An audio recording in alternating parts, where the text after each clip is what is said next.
ඉතින් කොහොමද ඔයාලට සුබ සන්ධ්‍යාවක්.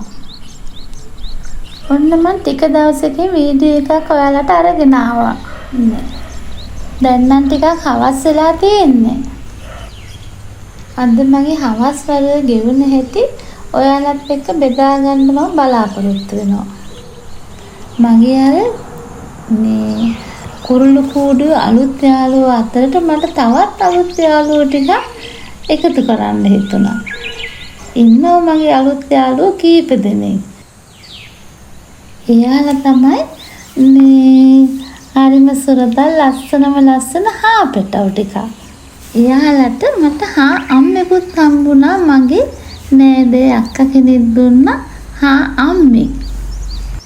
මගේ කුරුළු කූඩුවේ උඩ ඉන්නවා කුරුළු පැටව. යට තට්ටුවේ ඉන්නේ හාපෙටව. එයාලා හරි සමගියෙන් සහයෝගයෙන් ඉන්නවා. එයාලට ඉතින් අපි කූඩුවේ ඇතුළට එක එක කෑම ಜಾති දානවා. කෑම දානවා, උණු තේලිය, කැරට්, පලා වර්ග දානවා. ඒ කොච්චර කෑම දුන්නත් මං කූඩුව ළඟට එනකොට හරි ආසාවෙන් එබ්බි බලනවා. අලුත් කෑම ඒ දැලෙන් දෙනකොට එයාලා හරිම ආසයි.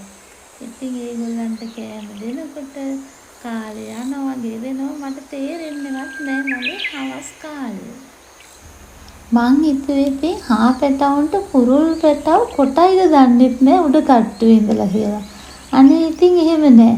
එයාලා හරි සමගියෙන් හාපෙටවුන්ට දෙන කෑම කුරුල්ලොත් කනවා, කුරුල්ලන්ට දෙන කෑම හාපෙටවුනුත් කනවා. හරි සමගියෙන් අර අනිත් අය කනවා බලලා කුරුල්ලොත් ඒ කෑමත් කනවා. හරි සමගියෙන් එකමුතුව ඉන්නවා. පිටස්තරින් සද්දයක් ආවත් බල්ලෙක් නිරුවත් පූසෙක් කෑ ගැහුවත් ඒගොල්ලෝ ඔක්කොම එකට එක වගේ ලං වෙලා ඉන්න හැටි හරිම ලස්සනයි, හරිම අපූර්වයි. ඉතින් මෙයාලව හවසට අපි කූඩුවෙන් අරගෙන නිදහසේ නිදැල්ලේ ඉන්න මිදුලේ තියනවා. ඉතින් මිදුලෙන් පිට යන්න බෑ. වටේම දැල් ගහලා ගේට්ටුව තියෙන නිසා එයාලා හරි ආසාවෙන් පැන මේ එයාලා කැමති කෑම උඳු පියලිය එහෙම තනකොළ අතර තියෙන උඳු පියලිය කකා ඇවිද හරි නිදහසේ ඉන්නවා. එක දවසක් වෙච්ච දේ එයාලව ගන්න කලින් ඒ වෙලාවටම ඒගොල්ලෝ අපිට එයාලව පොඩ්ඩක් ගන්න පරක් වුණා. ඊළඟ දවසේ කරපු දේ එතන ඉන්නවා හාපෙටව අතර ටිකක් චාන්දි පැටියෙක්. ඒක මොකද කළේ චූටි පොඩි එයා ගොඩක් අර පොඩි සිදුරකින් එළියට පැනලා අර නිදහස් ලෝකෙට යන්න ආසාවෙන් වගේ මේ පැන ඉන්නවා. අපි බලුවා අපි ගන්නෙත් නැතුව කොහොමද මෙයා ඇවිත් තියෙන්නේ කියලා. ඉස්සරින් දවසේ ගත්ත වෙලාවටම එයාලට පේනවනේ තනකොළ තියෙනවා. කොහොම හරි මේ චන්ඩි පෙට්ටිය පැනගෙන අපි ඉතින් හරි පරිස්සමෙන් අල්ලගත්තා. ආපෙටව මිදුලේ ඉන්න වෙලාවේ පාරේ යන අයටත් පේනවනේ පැන ලස්සනට යනවා. පුංචි පුතාලා දෙන්නේ අම්මත් එක්ක කොහෙද ගමනක් යනවා. ඉතින් ඒගොල්ලෝ බලාගෙන ඉන්නවා. අම්මා අඬ ගැහුවත් මේ පුතා යන්නෙම නෑ. හාපෙටව දිහා බල ඉන්නේ. අම්මා ඉතින් කොහොම හරි බොහොම අමාරුවෙන් තමයි මේ පුතාව අරගෙන එක්කගෙන ගියේ ඇදගෙන වගේ. අම්මා ඉන්නේ මේ කූඩුවේ යටම තට්ටුවේ. එයාට ඉතින් කෑම අපි දානවා. එයා ඒව කන්න තමයි ගොඩක් ආස. අර චූටි පැටව වගේ දැලේ එල්ලි කන්න කැමති නෑ. හැබැයි මෙතන ඉන්නේ එක පැටියෙක් අර අම්මා ළඟට තමයි තුරුල් වෙලා ඉන්නේ. එයාගේ අම්මා නෙමෙයි. ඒ වුණාට ඒ අම්මට එයාගේ අම්මට වගේ ආදරෙන් තුරුල් වෙලා ඉන්නවා. අම්මත් අර පැටියව තුරුල් කරගෙන තමයි යට කරගෙන නිදාගන්නේ.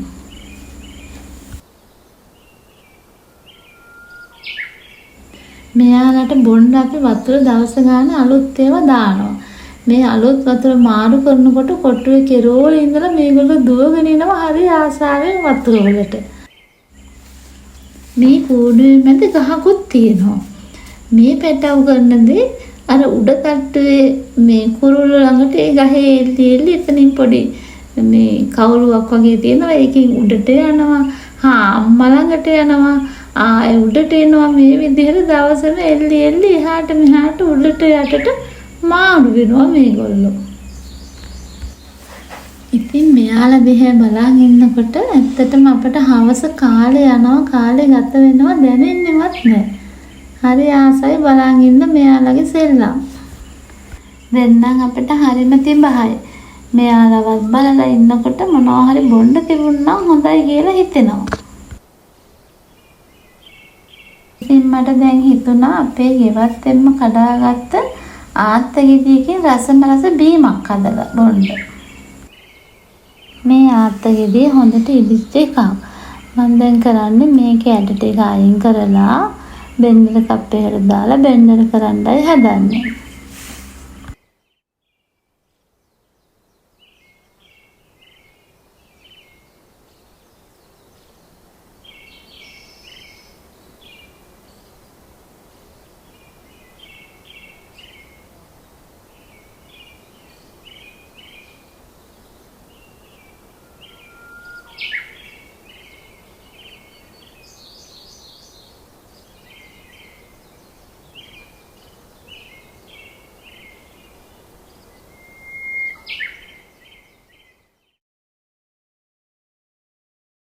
දැන් මේක පෙරලා අරගෙන අවශ්‍ය ප්‍රමාණයට සීනි දාලා අයිස් කැට කීපෙකුත් දාලා ගත්තාම ඉතාම රසවත් හොඳ ගුණදායි මේ බීමක්. මේ වගේ පායන දවස් වලට හොඳට තිබහ යන ඉතාම රසවත් ඒ වගේම ඉතාම ගුණදායි මේ හොඳ බීමක් මේක. දැන් අපි මේ හදාගත්ත බීම කට්ටිය එකතුලා රස බලන වෙලාව. හරිම රසයි. ඉතින් මේක ඇත්තටම රසවත් ඒ වගේම හරිම ගුණදායි. සමහර අය මේ ආත්ත කන්න කැමති නෑනේ. එතකොට අපිට පුළුවන් බීම විදිහට හදලා මේ වගේ පායන කාලවලට බීමක් විදිහට හදලා බොන්න. හොඳට තිබහ යනවා. අර කූල් කරලා නැත්තම් අයිස් කැට දාලා බොනකොට ඇඟට හොඳ කූල් ගතියක් දැනෙනවා.